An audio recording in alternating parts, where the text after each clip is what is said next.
The I Speak People Show helps introverts to thrive in an extroverted world. Find out what makes you tick and live the life you were meant to live.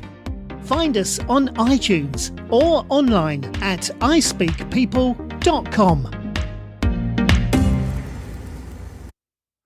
Hello and welcome to the I Speak People Show today. We are going to be talking about some introvert superpowers that make you a great networker. 5 to be exact. My past recollection was that extroverts were networkers and that introverts were not. But that's just simply not the truth. There are actually some traits that make you, as an introvert, a wonderful networker. There are advantages that you should lean into.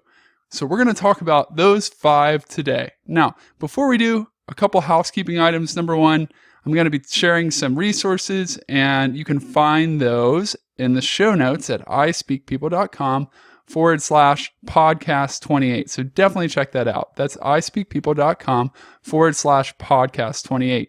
And one of them that you'll find is some questions and conversation starters. So head over there and you can download this list of, I think there are 25 questions and conversation starters altogether, and they'll help you go deeper and start more meaningful conversations right from the get-go when you're meeting someone new. So definitely check those out. And if you're here watching the video at YouTube today, make sure you check out the links below the video. Let's get into the first superpower that all introverts who are networking have, and that is that you listen. Introverts are natural listeners, whereas extroverts tend to talk more. Introverts have more of a stance of listening, and that's partly because there's a longer pathway from the mind to the mouth for introverts than there is for extroverts. And that's not better, it's just different, but it does benefit you in that you're a great listener. And listening does 2 wonderful things for you when you're building a new relationship. Number 1, it allows you to give the other person center stage. And when you give up center stage, you are honoring that other person, which always lays the groundwork for a positive relationship. Number 2, it demonstrates interest in them. And you always have to show interest in others when you're starting off from the get-go. So that's definitely a positive. Leila Lowndes has some great advice in her books, 92 Tricks for How to Talk to Anyone. In it, she says that when you take a stance of listening and you mentally engage and ask great questions that get the other person to talk, and you just actively are trying to learn about them, it makes the other person come away with a positive impression about you. You don't really even have to say anything at all for them to think you're wonderful, just because you allow the other person to talk about themselves. So just taking that listening stance is a huge benefit. Now, there's going to be some times where you need to also share. So be willing and prepared to do that. But for the most part, you can allow the other person to talk.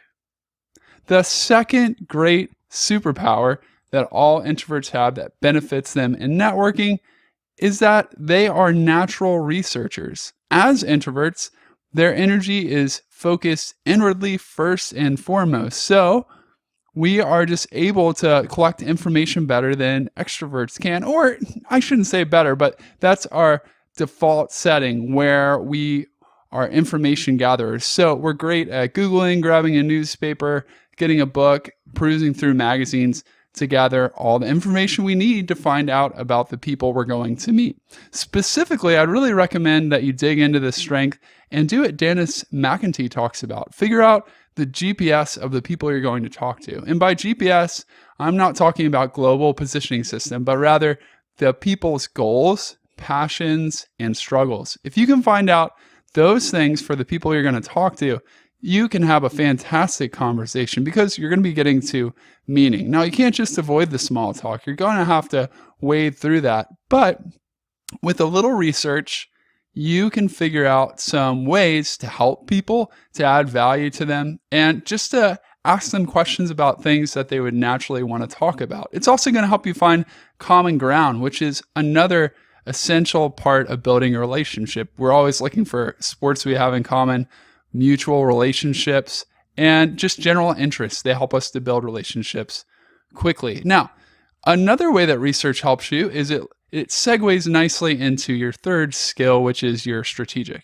Since you're not energized by being around people, which isn't wrong, it's just different, it means that as an introvert, you need to think more carefully about who you're going to talk to. You can't just go to an event without a plan and just wander around the room and look for people to talk to. And I'm sure you know this, but the best introvert networkers think ahead of time of whom they're going to talk to, and they make plans to talk to them. I learned from Jonathan Milligan over at bloggingyourpassion.com that before he goes to a conference, he always tries to connect with the people he wants to talk to. And he sets up appointments for each of the days so that none of the time's wasted. Now, depending on your personality, you might like that much structure and you might not like that much structure. But the idea is to do at least some planning so you can make the most of a conference, which isn't as much about the information as it is about the networking.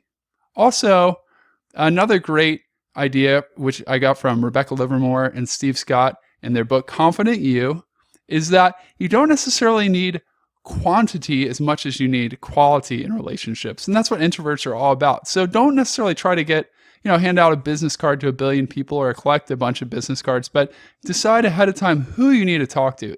If there were just one person that would make it for you, who would that be? Or are there 5 people or even 10 people? But don't just assume that you're going to talk to 1 billion. Maybe just get that 1 to 2 to 5 names that you're going to talk to and about what, and then again, lean right back into that gift of researching and prepare, figure out their goals, passions, and struggles, figure out how you could work together. And speaking of that, I like what Michal Stawicki says in his book, Business Connections That Count.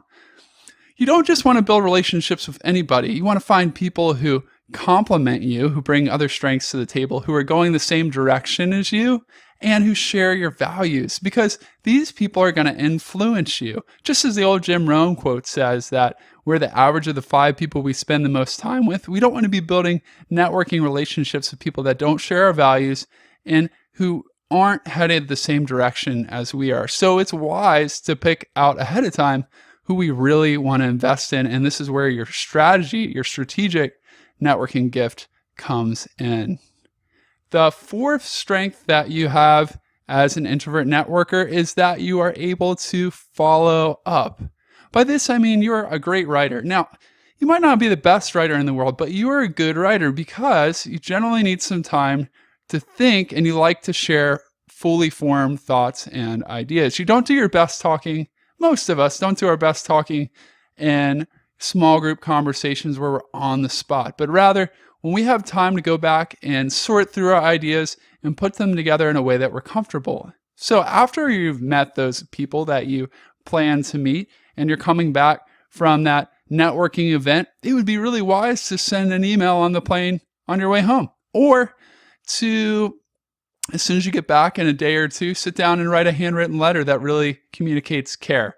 And when you're doing that, try to reference the important things you talked about, the specific connections you had, the things you had in common, the goals, passions, and struggles. And whenever possible, try to include resources that could help that other person with whom you're trying to build a relationship. It'll help the relationship go much further.